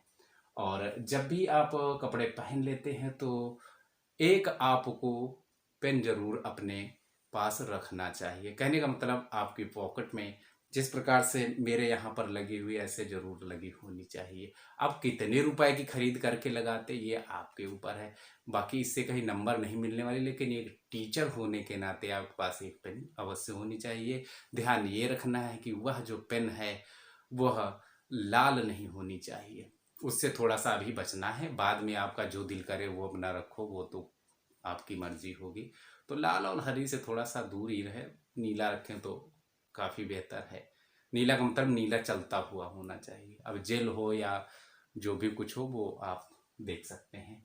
इसके साथ ही बात करते हैं टोपी की। तो भैया टोपी लगाना चाहिए नहीं लगाना चाहिए, अब कई लोगों की मजबूरी होती है कि वो टोपी लगाते हैं। जैसे कि हिंदू धर्म में है कोई और अचानक से उसके घर में कोई ऐसी समस्या हो गई है, कोई गुजर गया है तो, या उनके ख़ानदान में, तो उनको बाल निकालना पड़ता है, जिस वजह से दोस्तों उनको हो सकता है कि टोपी लगाने की आवश्यकता पड़े, तो वो लगा सकते हैं, इसके लिए कोई बाध्यता नहीं है। बाकी अगर सामान्य तौर पर देखें, अन्य अभ्यर्थी जो भी आते हैं, कोई लेडीज है या जेंट्स है, तो उनको यदि उनके बालों में कोई समस्या है तो उन्हें लगाना आवश्यक है तो ज़रूर लगाएं, अन्यथा टोपी लगाने से बचना चाहिए। इसके साथ ही दोस्तों हम बात करेंगे, अगर लगाने की जब आवश्यकता पड़े तो भी कोई ऐसी टोपी नहीं लगाना चाहिए बड़ी चटकीली मटकीली हो, कोई स्टाइलिश वाली हो, ऐसा नहीं। सामान्य तौर पर जैसी चलती हैं वैसे लगा लेने से आपका काम बढ़िया होने वाला है। इसके बाद बात करते हैं कि चश्मे की। तो भाई चश्मा चश्मा भी काफ़ी ज़रूरी अंग है। बहुत से लोग काला चश्मा लगाते हैं, कुछ रेबन का लगाते हैं, कुछ किसका लगाते हैं, सब अपना अपना हिसाब किताब होता है। लेकिन चूंकि आप साक्षात्कार देने जा रहे हैं तो आपको ध्यान रखना है, यदि आपकी आंखों पर टेस्ट किया हुआ चश्मा है तो कोई दिक्कत नहीं है, क्योंकि वो तो आपके लिए लागू है और आपको लगा कर भी जाना चाहिए ताकि आप भली भांति अपना जो साक्षात्कार है वह दे सकें। तो ऐसा चश्मा तो चलेगा, लेकिन अगर काला पीला नीला इस तरह का कोई आपका चश्मा है यानी कि फैशनेबल वाला, तो वो आप ना लगा कर जाएं तो ही बेहतर है, उससे आपको बचना चाहिए। और इसके बाद आता है आपके जूते या चप्पल पहनने के बारे में। तो यहाँ पर ये ज़रूरी नहीं है कि आपके जूते या चप्पल बहुत नए होने चाहिए। पहले तो कोशिश करो कि आप जूते ही पहनो। जो आपका पहला प्रेफरेंस होना चाहिए जूते पहनने का। अगर आपके पास नहीं है, कोई दोस्त है तो उससे मांग लो, ऐसी कोई बात नहीं है। दोस्त हैं वो इसी दिन के लिए होते हैं, हमारी सहयोग करने के लिए। फिर भी अगर आप सोचते नहीं भाई मैं किसी से मांगना ही नहीं और मेरे पास तो चप्पल है, तो भैया चप्पल ऐसी चप्पल होनी चाहिए जो समाज में चल जाए। कहने का मतलब टीचिंग प्रोफेशन में आपकी चल जाए, मतलब सैंडल टाइप की होनी चाहिए, चारों तरफ से बंद हो पैर, तो ज़्यादा अच्छा रहेगा। ऐसा नहीं कि आपने हवाई चप्पल पहन ली और चल दिए भैया चलो इंटरव्यू देना है। हालांकि आप का क्या राय है मैं कह नहीं सकता हूँ। तो बाकी आप कोशिश करें कि स्लीपर हो तो ज़्यादा अच्छा है, और नहीं तो जूता हो तो ठीक है। अब इसमें भी रंग बिरंगा, रंग रंगीला ऐसा नहीं होना चाहिए, एकदम सामान्य कलर हो बस ठीक है, ज़्यादा कुछ इधर उधर नहीं होना चाहिए। और हाँ, यदि आप चमड़े का जूता पहन रहे हैं तो भाई बस उसमें यही होना चाहिए कि जब जिस दिन आप जा रहे हैं तो उस दिन थोड़ा सा ठीक ठाक हो, यानी पालिश वालिश किया हुआ होना चाहिए। यदि आप कपड़े के जूते पहन रहे हैं तो वो धुले उले होने चाहिए, थोड़ा ठीक ठाक हो, दिखाई दे हाँ भाई ठीक है। तो ज़्यादा मिट्टी उट्टी नहीं लगी होनी चाहिए। और कुछ लोग क्या है, अब लेडीज़ों के बारे में तो ऐसा नहीं कि बड़ी हील वाली चप्पल पहन ले थोड़ा ऊंचाई के लिए बढ़ाने के लिए, तो वो मेरे ख्याल से सही नहीं होगा, क्योंकि जब आप चलेंगे तो चलने में भी असुविधा होती है। और साथ में जहाँ पर इंटरव्यू हो रहा होगा तो वहाँ पर फर्श पर भी आपका जो पैर पड़ेगा तो उससे आवाज़ कुछ ज़्यादा ही होगी, तो मेरे हिसाब से वो ठीक नहीं होगा। सामान्य सी चप्पलें पहने, मतलब स्लीपर पहने तो ज़्यादा अच्छा होगा। यही हाल जूतों का भी है, तो ऐसा कुछ नहीं है मेरे हिसाब से। जो कुछ मैंने यहाँ पर बताया वो आप लोग भली बात समझ चुके होंगे। अब मैं अगले पॉइंटों की ओर चलता हूँ। यदि आप साक्षात्कार के लिए जा रहे हैं तो आपको इतनी मात्रा में या इस प्रकार का सेंट नहीं लगाना है जिससे वहाँ पर अलग प्रभाव पड़े। तो आप यदि डालना है तो कोई एकदम हल्का वाला डाल सकते हैं, जिससे कि बस इतनी ही खुशबू रहे कि आपके आसपास ही रहे, कहीं ऐसा नहीं कि बस आपने डाला और पूरा जो हॉल है उसमें बस खुशबू खुशबू हो गई है। तो ऐसा करने से बचें। उसके बाद आता है कि पान या फिर पान मसाला। तो आपको कोशिश करना है कि भाई पान वान या पान वान का जो मसाला है वह सब खाने से बचना चाहिए, क्योंकि वहाँ खाएंगे तो इधर उधर फिर थूकना पड़ेगा और वह हो सकता है आप ध्यान न दें और आपके मुंह में लगा भी हो, तो इससे आप बचे तो ज़्यादा अच्छा है। उसके साथ ही अब बात कर लेते हैं कागजात संबंधी, कि आखिर आपको क्या क्या कागजात है वो पहले से ही तैयार करना चाहिए। और इन सभी कागजातों की जो कॉपी है वो 3 सेट में आपको तैयार अवश्य कर लेना चाहिए, ताकि आपको कोई समस्या ना हो। और जो आपको एक बायोडाटा फॉर्म दिया जाएगा भरने के लिए, तो उसकी आप पहले से ही 1-2 फोटो कॉपी एक्स्ट्रा ज़रूर करवा करके लेकर के जाएं, ताकि आपका यदि कोई चीज़ भरने में मिस्टेक हो जाए तो वह आप वहां बैठ करके दोबारा भर सके। क्योंकि आप फिर इधर उधर घूमना शुरू करेंगे कि मुझे इस चीज़ का इसमें गलती हो गई है तो इसको मैं दोबारा से कहीं से प्रिंट करा लाऊं, तो हो सकता है वहाँ आसपास आपको प्रिंट कराने का कोई भी शॉप ना नज़र आए, तो आप इधर उधर ही घूमते रहें और आपका नंबर भी चला जाए। तो ऐसा ना करें। तो सबसे पहले कागजातों में हम देखेंगे कि आपके जो भी शैक्षिक प्रमाण पत्र हैं या मार्कशीट हैं वह आपके पास अवश्य होने चाहिए, चाहे 10वीं का हो या 12वीं का हो या फिर आपके graduation level, post graduation level या बीएड का, बीटीसी का, जो भी आप जैसी भी योग्यता यानी कि जिस प्रकार के लिए आपने अप्लाई किया है और जो जो चीज़ें आपने अपने फॉर्म में सबमिट किया था यानी कि लिखा था, जिनका वर्णन किया था, वह अवश्य होनी चाहिए। साथ ही जो आपकी डिग्रियां हैं वो भी होनी चाहिए। अगर आपके पास डिग्री नहीं है तो आपको प्रोविज़न पहले ही बनवा लेना है। ये नहीं कि आपके पास प्रोविज़न भी नहीं है और डिग्री भी नहीं और आप चले गए तो आपको वहाँ से हटाया जा सकता है। तो ऐसा नहीं करना है। साथ ही आपका जो सीटेट वगैरह है तो वो भी आपके पास होना ज़रूरी है। तो ये सारी चीज़ें आपको अवश्य पहले ही करके रख लेना है। अगर कोई भी चीज़ मिसिंग है तो पहले से ही यानी कि आपकी गुम हो गई है तो आपको गुमशुदगी की जो रिपोर्ट होती है वो दर्ज करा करके आपको डुप्लीकेट निकलवा लेना है। इससे कोई प्रभाव पड़ने वाला नहीं है कि आपके पास वो ओरिजिनल है या फिर उसकी द्वितीय प्रति है। अब दूसरा जो बात आता है कि ये है पाठ्य सहगामी या फिर खेलकूद आदि, जो एनसीसी या कोई प्रतियोगिता में आप पार्टिसिपेट किए हैं तो उनके जो प्रमाण पत्र मिलते हैं वो भी आपके पास होने चाहिए। या फिर जो भी कुछ को करिकुलर एक्टिविटीज़ जो होती हैं उनके जितने भी आपके पास कोई भी प्रमाण हैं तो वो अगर प्रमाण पत्र हैं तो उनको आप अपने पास अवश्य रखें। और उसके बाद आता है कैटेगरी सर्टिफिकेट या जो डोमिसाइल है वो आपका, या फिर अन्य कोई अनुभव आपका टीचिंग में कोई एक्सपीरियंस है, ऐसा कुछ है आपने या कोई अन्य सर्विस की है उससे संबंधित यदि कुछ है आपका और आप किसी अन्य कैटेगरी से आते हैं तो उसका भी आपके पास प्रमाण पत्र होना चाहिए, जैसा कि नोटिफिकेशन में कहा गया था उस डेट तक का।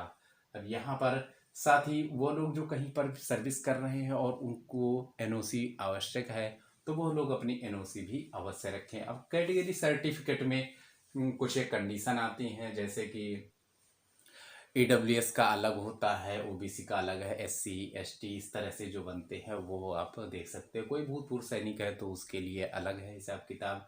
इसके बाद जो हैंडीकैप्टेड है उनके लिए यानी दिव्यांगजन है उनके लिए अलग प्रकार का जो भी प्रोफार्मा है उनके अनुसार उनके जो ये कैटेगरी सर्टिफिकेट हैं वो अवश्य होने चाहिए। ओबीसी में ये होता है कि उनके लिए दो प्रकार से जो कास्ट सर्टिफिकेट है वो जारी किया जाता है। तो पहला जो है वह स्टेट लेवल का होता है। तो यदि आपने फॉर्म भरा था और आपने उस समय पहले ही उसको जारी करवा लिया था लेकिन आपको ध्यान नहीं रहा या आपने ध्यान नहीं दिया था कि मुझे सेंट्रल गवर्नमेंट का चाहिए, तो अब कुछ करने से कुछ होता नहीं है।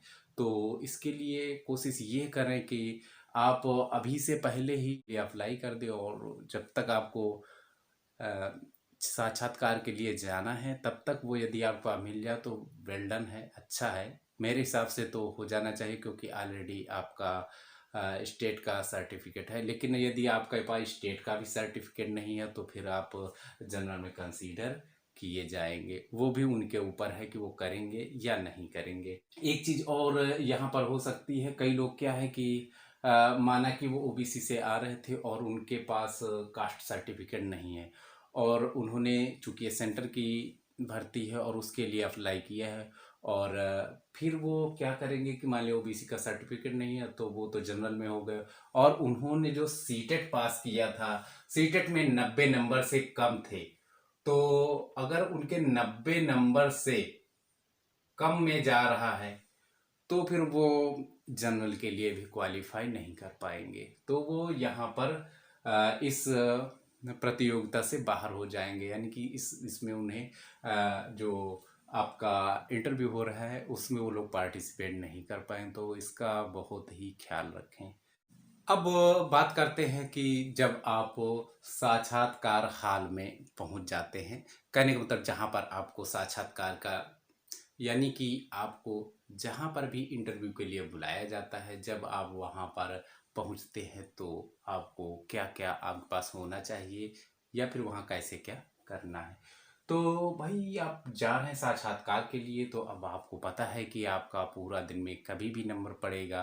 तो आप घर से खाने पीने का सामान अवश्य ले जाएं, साथ ही पीने के लिए पानी भी ले जाएं और कोई भी एनर्जी ड्रिंक ज़रूर ले जाएं। नाम मैं नहीं बताना चाहूँगा क्योंकि फिर से होगा कि भाई फलानी चीज़ की आप प्रचार कर रहे हैं। तो ऐसी कोई बात नहीं, आपको जो भी अच्छी लगे वो अपना ले जाइए ताकि आप थोड़ा सा एनर्जिक रहें वहाँ पर। ये है कि कहीं आपका लास्ट में नंबर पड़ गया तो पता लगा आपका जो मुंह है वो बहुत ही मुरझाया हुआ है, कोई चेतना नहीं बची है, बहुत बोरियत महसूस कर रहे हैं। इससे आप तरोताज़ा बने रहेंगे। साथ ही कहीं ऐसा ना हो साक्षात्कार के चक्कर में आपका कोई दवा चल रही है, कोई इलाज चल रहा है और आप अपने जो ज़रूरी दवाइयाँ हैं तो वह कहीं भूल जाए, तो उनको आपने अवश्य ले जाना है। ठीक है, ऐसा नहीं कहीं किसी को शुगर है या कोई बीपी है या फिर अन्य कोई भी समस्या हो सकती है किसी भी प्रकार की, तो वो अपनी दवाइयाँ अवश्य ले जाए। और जैसे ही वो साक्षात्कार हाल में जाते हैं, जो भी वहाँ पर निर्देश मिलते हैं उनका पालन करें और फिजूल में अपनी एनर्जी को वेस्ट ना करें। कहने का मतलब इधर उधर की बातें ना करें। और जो भी कुछ आपके दिमाग में है तो अपनी जो रणनीति, जो आपने क्वेश्चंस पहले से तैयार किए हैं उनको समराइज करें। उन्हें बार बार अपने मन ही मन में उनका रिवीजन अवश्य करें ताकि आप जो भी एक्सपेक्टेड क्वेश्चन आप तैयार किए हैं उनका उत्तर जो आपने तैयार किया है वह आपके माइंड में रहे। साथ ही आपको वहाँ पर घबराने की आवश्यकता नहीं है और आप हमेशा आत्मविश्वास से भरे रहें।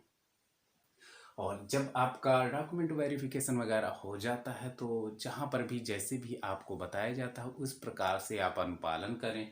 और जब भी आपका नंबर आ जाता है इंटरव्यू के लिए और जब आपको बुलाया जाता है तो आप जब साक्षात्कार कक्ष में प्रवेश करें तो उसके पहले आपको प्रवेश की अनुमति जरूर ले लेनी चाहिए। और जैसे ही उनके द्वारा बोला जाता है ठीक अंदर आ जाइए, तब फिर आप अंदर जाएं और जा करके जहाँ पर साक्षात्कार के लिए चेयर रखी गई है उसके बगल में कोशिश करें कि बाईं ओर खड़े हो जाएं और अपनी जो फाइल है वो यदि बाएं में ज़्यादा कंफर्टेबल है तो बाएं में ही पकड़ें ताकि दाहिने हाथ से आप कुर्सी को धीरे से पीछे करके आवाज़ ना करते हुए और उसमें जाकर बैठ सकें। जैसे ही आप प्रवेश कर लेते हैं तो आपको चाहिए कि आप जितने भी इंटरव्यू बोर्ड के सदस्य हैं उन सभी को चाहे तो आप एक बार में राम राम श्याम श्याम कहने का मतलब नमस्कार गुड मॉर्निंग यह अवश्य करें। यदि आप संस्कृत के विद्यार्थी हैं तो आपको संस्कृत में ही नमस्कार करना है। उसके बाद हिंदी के हैं तो हिंदी में प्रणाम करना है या नमस्कार करना है।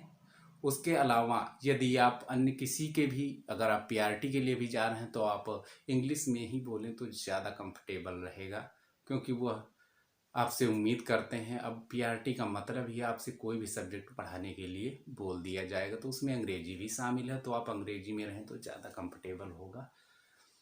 उसके बाद आप वहाँ जब आपको बोला गया आप बैठ गए हैं तो आप सावधानी पूर्वक आसानी से बैठे। ऐसा नहीं कि थोड़ा सा डरे डरे से बैठे, आराम से बैठ जाइए, कोई दिक्कत नहीं। वहाँ कुछ कहने वाला कोई नहीं है, वहाँ तो आपका व्यक्तित्व तो देखा जा रहा है। तो उसके बाद जब आपका प्रश्नोत्तर शुरू होता है तो उसमें आपको ये नहीं करना है कि आप जो फाइल लेकर के गए हैं वो उनको पकड़ाने की कोशिश करें या उनके सामने जो टेबल रखी हो उस पर रखें। ऐसा आपने नहीं करना, आपको अपने ही पास अपने गोदी में ही उसको रखना है। तो यदि वो मांगते हैं तो आपको देना है, अन्यथा देने की आवश्यकता नहीं है।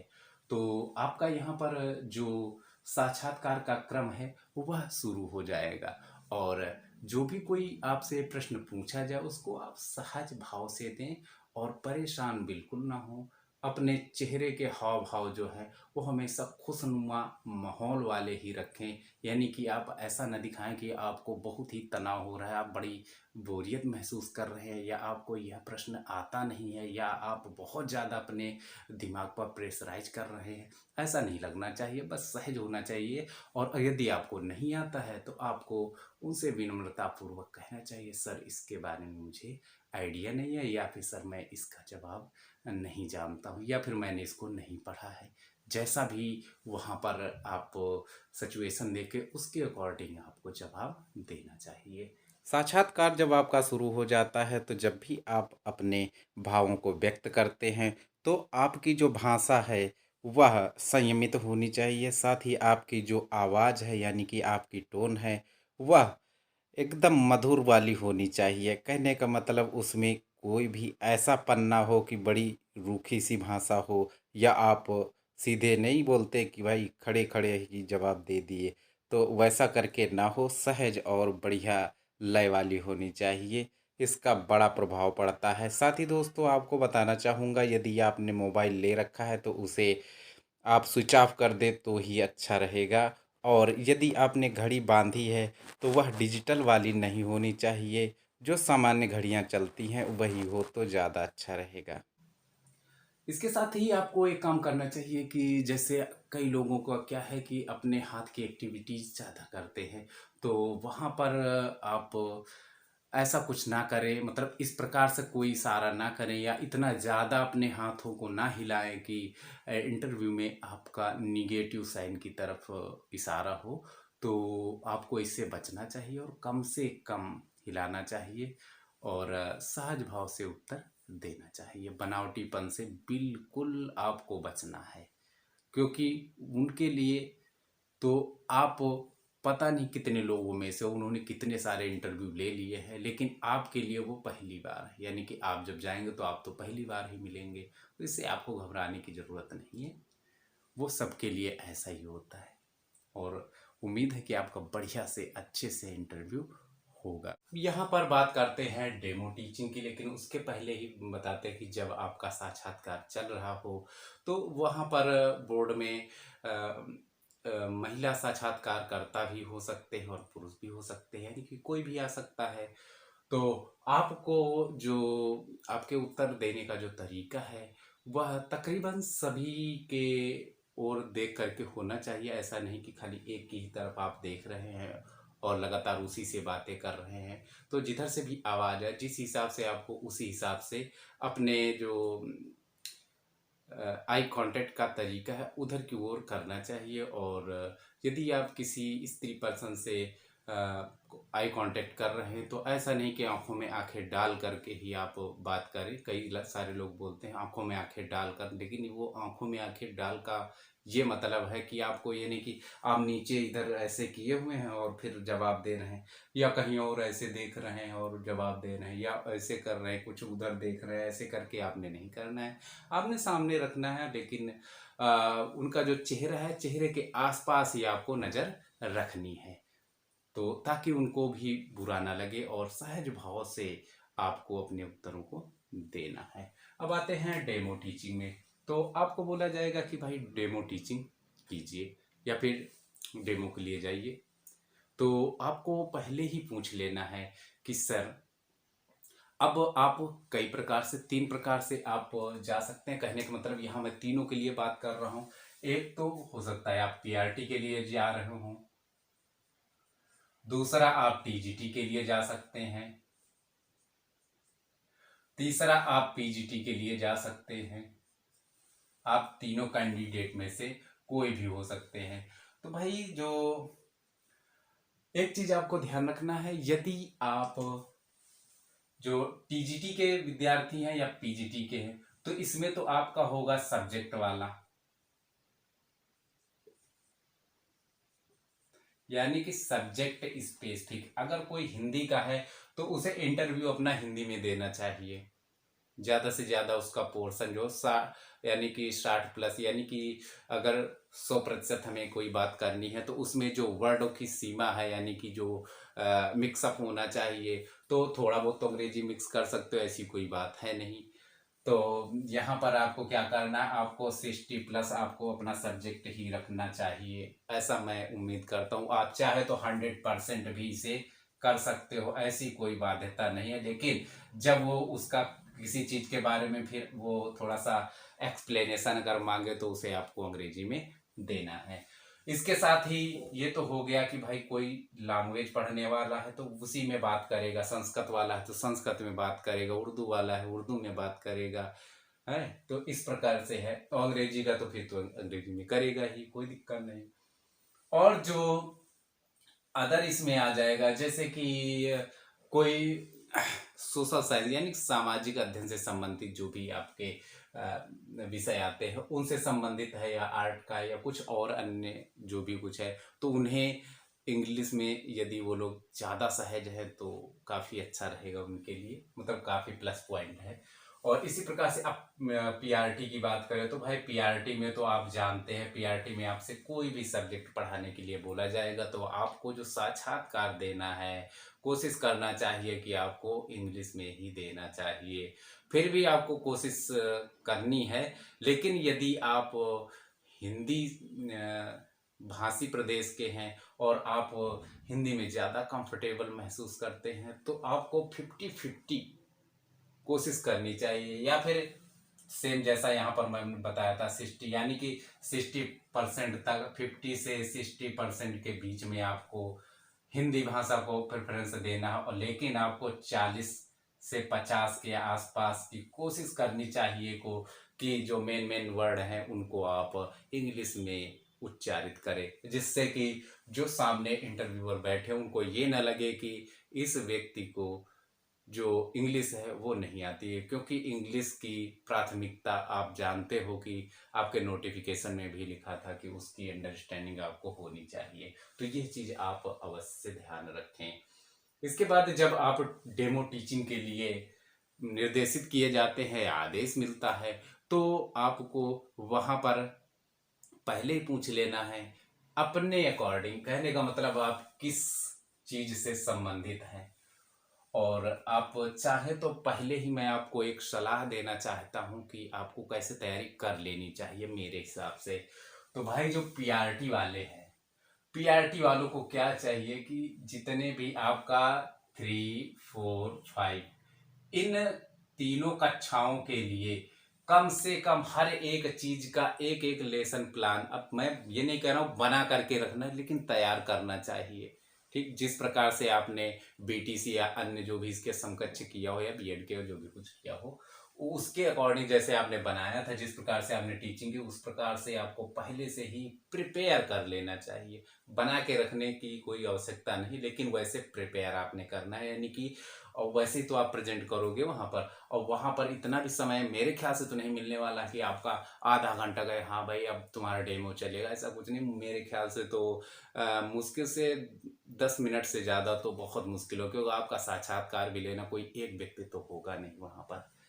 ठीक है, और आपका नंबर कब पड़ता, अगर आप शुरू शुरू में सुबह सुबह फंस गए तब तो लंबा चलेगा, क्योंकि सुबह तो एनर्जी सबके अंदर होती है। उसके बाद क्या, फिर वो घड़ी का कांटा देता, अरे भाई टाइम हो रहा है, चलो अच्छा ठीक है, चलो अच्छा तुम डेमो कर दो, इस तरह से करके तो हो सकता है जल्दी जल्दी वो 5 मिनट में ही निपट, 2 मिनट में ही निपट जाए। तो भाई अपना जो अच्छा से अच्छा पोर्शन है वो पहले से ही तैयार करके रखो। ठीक है, तो यदि आप चाहे तीसरा चौथा पांचवा किसी भी क्लास की अगर आपने एनसीईआरटी पहले से तैयार करके रखी है, अब सभी पाठ तैयार करना तो सबके बस की बात नहीं है, खास करके जो टीचिंग नहीं कर रहे हैं। जो लोग लगातार पढ़ा रहे हैं उनके लिए तो बहुत आसान है, उन्हें तो कोई ज़रूरत ही नहीं मेरे ख्याल से कि ज़्यादा प्रिपेयर करें। तो जो लोग अन्य जगहों से आए हैं, जो लोग एनसीईआरटी वगैरह नहीं पढ़े हैं, सीबीएसई बोर्ड के नहीं हैं, तो उनके लिए थोड़ा समस्या आती, तो उनके लिए मैं टिप्स देना चाहूँगा कि वो जैसे कि एक पोयम उन्होंने, मान लिया हिंदी की है तो हिंदी की कविता उन्होंने मतलब कक्षा 3 की ले ली, उसके बाद इसी तरह कक्षा 4 में एक पोयम तैयार कर ली, कक्षा 5 में एक तैयार कर ली। ठीक, इसी प्रकार से वो इंग्लिश में आ जाए तो इंग्लिश के एक पोयम, और इस तीनों कक्षाओं की। उसके बाद में हम आ जाए अगर मैथ की तरफ, तो मैथ में ऐसा ही एक इधर से उठाओ चैप्टर, एक इधर से, एक इधर से पार्ट, और इसी प्रकार से आप ईवीएस का भी ले लो इसी का। तो इस प्रकार से आप वहां पर अपना पहले से ही कम से कम एक एक लेसन प्लान, वैसे तो 2 बनाए तो ज्यादा बेहतर है, लेकिन एक एक तो मरी हुई हालत में आपको बना ही लेना चाहिए, ताकि आपकी सफलता जो है वो और भी चार चांद लगे। तो ये तो हो जाएगा पीआरटी वालों के लिए। अब टीजीटी वालों के लिए क्या करना है, तो इसमें आपको पता है कि 6 से लेकर के 10 तक के बारे में पूछा गया है। तो भाई एक गद्य और एक पद्य हर एक क्लास से आपको कम से कम पता ही होना चाहिए, चाहे आपका 6 हो, चाहे 7 हो या 8 हो।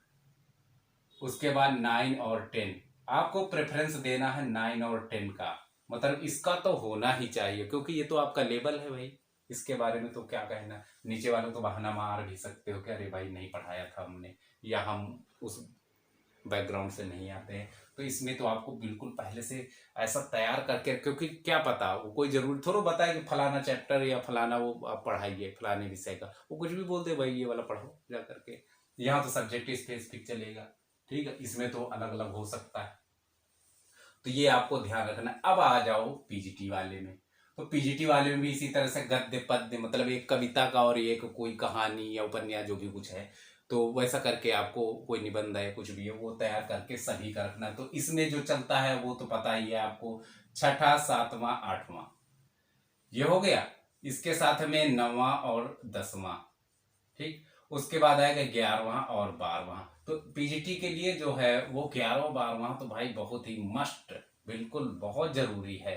तो जिस भी उसका है तो आप इसमें ना दो तो अवश्य ही भाई रखे। अगर आप किसी, मैं इसको जो बता रहा था वो साहित्य के विद्यार्थियों के लिए बता रहा था, यानी कि चाहे इंग्लिश से हो या संस्कृत से हो या फिर हिंदी से हो।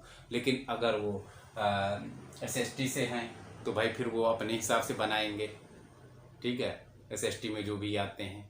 या फिर मैथ का अगर है कोई टीचर तो भाई मैथ वाला अपना मैथ वाले में बनाएगा, अच्छा 6 7 8 से उठाएगा, 1 2 करके। इसी तरह से 9 10 का लेगा, इसी तरह से 11 12 का लेगा।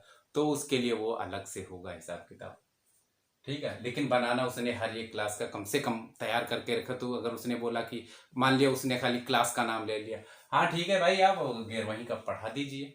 तो आपने क्या करना फिर 11वीं में, अब एक अगर आपको बढ़िया अच्छे से पता है तो भाई अभी उसका तो ये मूड तो है नहीं कि अब फला पाठ को आप पढ़ाइए ना। उसने बोला ठीक है आप 11वीं से कुछ भी पढ़ा दीजिए चलिए। अब आपने उठाया, पता चला आपने तैयार ही नहीं किया, तो एक तो कम से कम भाई तैयार कर लीजिए, और ऐसा कि बस मक्खन एकदम, ठीक है। तो ये आपके फायदे के लिए रहेगा, आपके अच्छे नंबर आ जाएंगे और हो सकता है ईश्वर की दया से बढ़िया और अच्छे नंबरों से चयन हो जाए, और उसको प्रभावित करने में भी आपको आसानी होगी। तो ये चीज आप कर लेंगे तो बहुत बेहतर है। तो मैं बता रहा था कि जैसे ही आपको जो डेमो टीचिंग के लिए बोला जाए तो आपको क्लास पूछ लेना है, सर कौन सी क्लास का। अगर आप सब्जेक्ट में कंफर्टेबल नहीं, अगर जिसको हिंदी का पता है भाई मैं हिंदी का देने है तो हिंदी का ही तुमने उठाना है बस, वहाँ मिल जाएंगे एनसीईआरटी किताबें, अपना उठाओ अपना शुरू कर दो, ठीक। और सबसे ज़्यादा सहजता आपके अंदर होनी चाहिए, विनम्रता आपके अंदर होनी चाहिए, क्योंकि वहाँ आप जाएंगे तो वहाँ तो वही 4 5 आदमी, बहुत ज़्यादा 7 होंगे मेंबर, बस इससे ज़्यादा तो कोई मिलने वाला नहीं है। अब उन्हीं को ही पढ़ाना, उन्हें ही बच्चे तुरंत समझ लेना, यानी कि आपको तुरंत ही अपने भेष में आ जाना, क्योंकि आप टीचर हो तो टीचर तो कहीं भी चलते फिरते कुछ भी किसी को भी पढ़ा देता है, तो फिर वो क्या चीज़ है। तो आपको उन्हें सीरियस नहीं लेना। कब, जब आप टीचिंग करने जाए, वो जो भी प्रश्न करते हैं यदि आपको अच्छे से तैयारी है तो आप भली भांति उनको जवाब दे सकते हैं। वो जवाब देंगे तो बच्चा समझ करके ही दीजिएगा, ताकि आप अपना एफर्ट बहुत आसानी के साथ और अच्छे से लगा पाएंगे और आपको कोई भी समस्या नहीं होगी। यानी कि आपका जो कॉन्फिडेंस लेवल है वो ऊपर होना चाहिए, जिससे आप कम तैयारी में भी अच्छा अंक प्राप्त कर सकते हैं इंटरव्यू और डेमो के अंदर। क्योंकि इस बार आप जानते हैं कि जो डेमो होने वाला है वह होने वाला है 15 नंबर का, और उसके बाद में और जो आपका साक्षात्कार होगा उसके, तो इसीलिए एफर्ट इसमें आपने लगाना है। ऐसा नहीं कि आपकी सब कुछ सही था लेकिन डेमो टीचिंग यार गड़बड़ हो गई, क्या बताएं। और कुछ नहीं, एक झटका सा होगा बस, खुद ही बोला अरे ठीक है यार भाई बैठ जाओ कोई बात नहीं आ जाओ, क्योंकि दूसरा भी खड़ा है यार, उनको जाना भी है, ठीक है। तो इसलिए जो भी एफर्ट हो झोंक देना बस। तो वहां पर जैसे ही आप पहुंच गए, आपने टॉपिक पूछ लिया, उन्होंने बोला ठीक है आप अपने हिसाब से पढ़ा दीजिए, या फिर बोला तो भाई वही पढ़ाना है। फिर अगर उन्होंने बोला भाई यही पढ़ा के दिखाओ तो वही पढ़ाना है फिर, ठीक। लेकिन अगर उन्होंने बोला आप अपने हिसाब से पढ़ो तो फिर तो आपको वही पढ़ाना है जो आपको पहले से ही रटा हुआ है। अब रटा हुआ ही कहेंगे, यानी पहले से तैयार हुआ है, जिसमें आपने महारत हासिल कर ली है, चाहे उसमें आपने पीएचडी कर ली हो, ठीक है। मतलब अपने घर में बैठ करके खूब टीचिंग कर करके आपने महारत हासिल कर रखी है कि अरे भाई कुछ भी पूछ लो, इसमें जितना बनता है हमने सारा कुछ एफर्ट झोंक दिया है, ठीक है। तो आपका बढ़िया हो जाएगा, कोई दिक्कत नहीं। अब मैं थोड़ा सा यहाँ पर बताता हूँ कि अगर जैसे मान लिया आप पहली बार ही पहुँच गए तो आपने क्या करना है।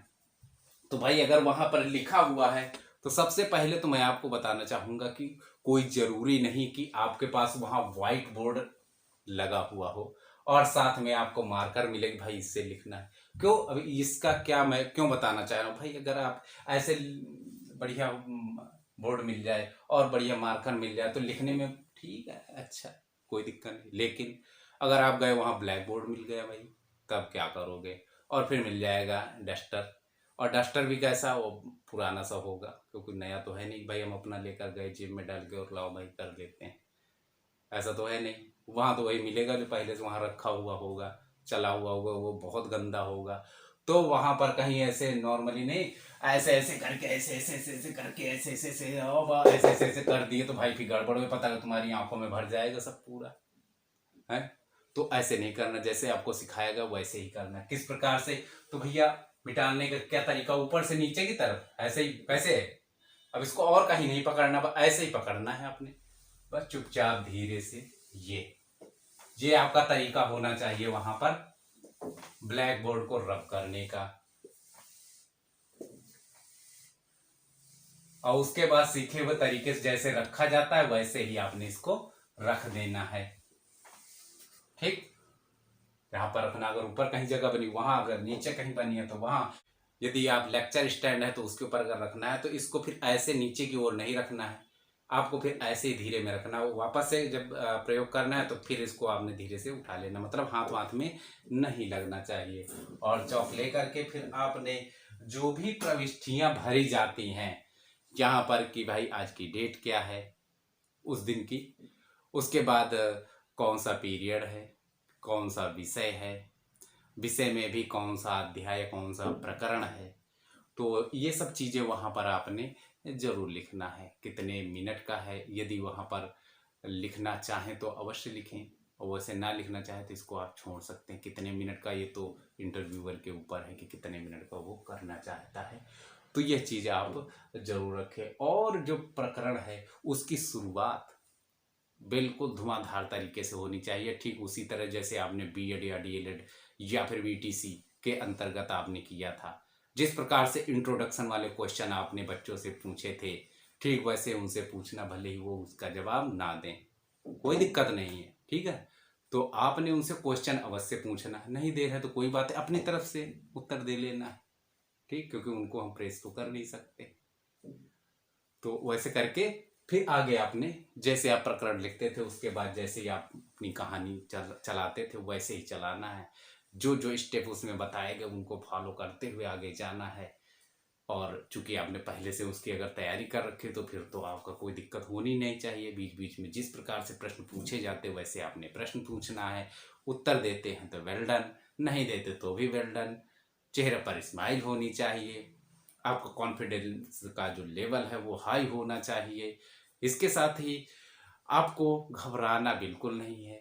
और लिखने का जो आपका तरीका है मैं थोड़ा सा बताना चाहूँगा। जैसे कि मैं यहाँ पर लिखता था, मान लिया मैं यहाँ पर कोई चीज़ लिखना शुरू करता हूँ, मान लिया ये साक्षात्कार मैंने लिखा, साक्षात्कार,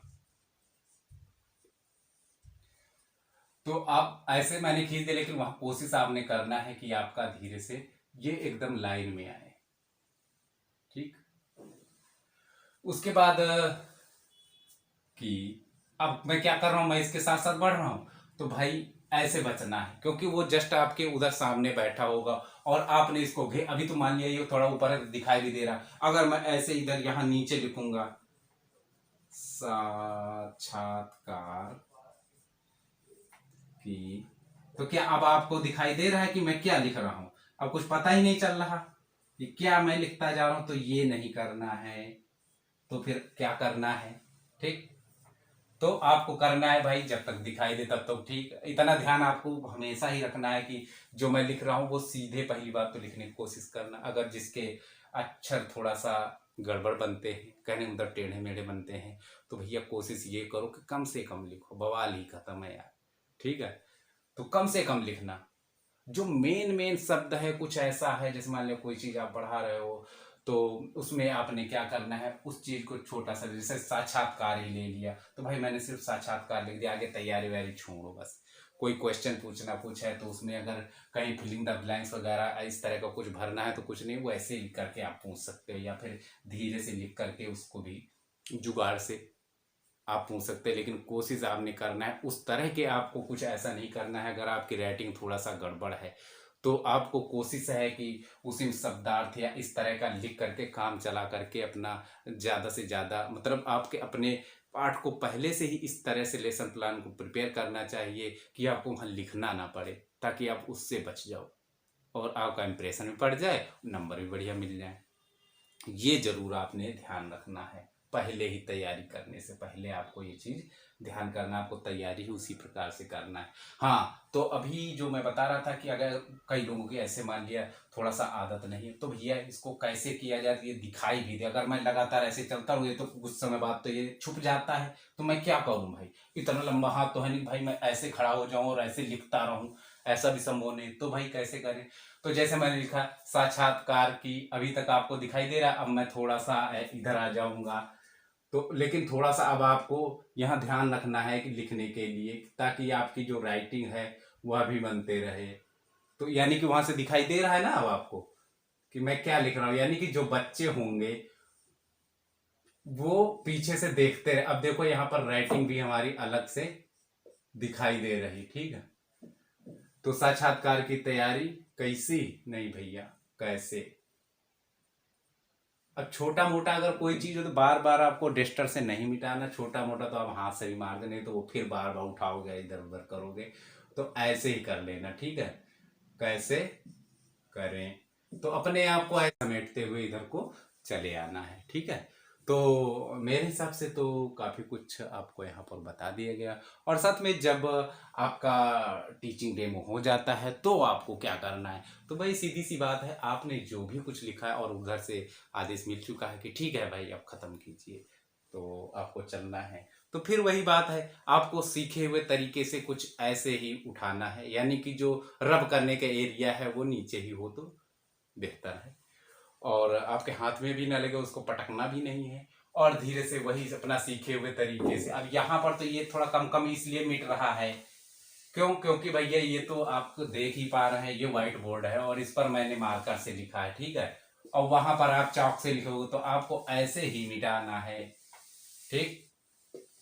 और जब भी आप यहाँ पढ़ा रहे होंगे टीचिंग के दौरान, तो आपको ध्यान रखना है, आपको अपने दोनों ही पैरों पर खड़ा होना है, यानी दोनों पैर जो हैं उन्हीं पर खड़ा होकर के अपना जो भी इंट्रोडक्शन करते हैं, जो भी कुछ है।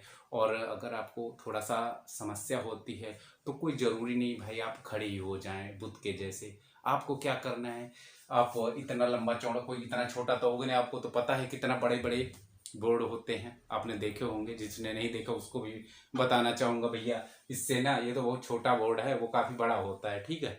जब भी आप किसी भी आप सरकारी स्कूल में जा कर के देखेंगे, तो आपने मान लिया इस कोने में खड़े हैं, तो आप धीरे धीरे करके ऐसे चलते हुए धीरे धीरे उन लोगों से इंटरेक्ट करते हुए, आपस में आई कांटेक्ट करते हुए और ऐसे चलते रहो और उनसे बातें करते रहो। तो इससे क्या है कि आप एक पैर में, अगर आपकी आदत है एक पैर में टेढ़ा करके ऐसे खड़े हो जाने की, तो उससे जो गलत साइन पड़ने वाला उससे आप बच जाओगे।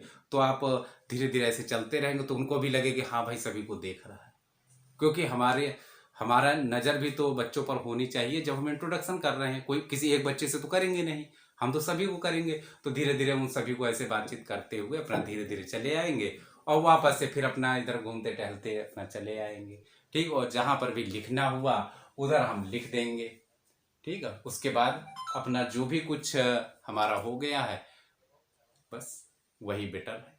साथ ही जब आप टीचिंग के लिए आपको बोला जाता है कि आप डेमो कीजिए, तो आपकी जो फाइल होती है उसको आपने जहाँ पर आप बैठे थे जिस कुर्सी पर, उसी कुर्सी पर ही रख देना है, और कहीं ले जाकर उसको ले जाने की ज़रूरत नहीं, क्योंकि जब तक आप साक्षात्कार दे रहे हैं तब तक आकर के कोई भी उस कुर्सी में बैठने वाला नहीं है। तो उसको ये नहीं उठा करके आप लेक्चर स्टैंड पर रखें फिर वहाँ से उठा कर इधर लाएं, थोड़ा अच्छा नहीं लगता है। तो आपको ये नहीं करना, आप उधर ही रखा रहने तो कोई दिक्कत नहीं है।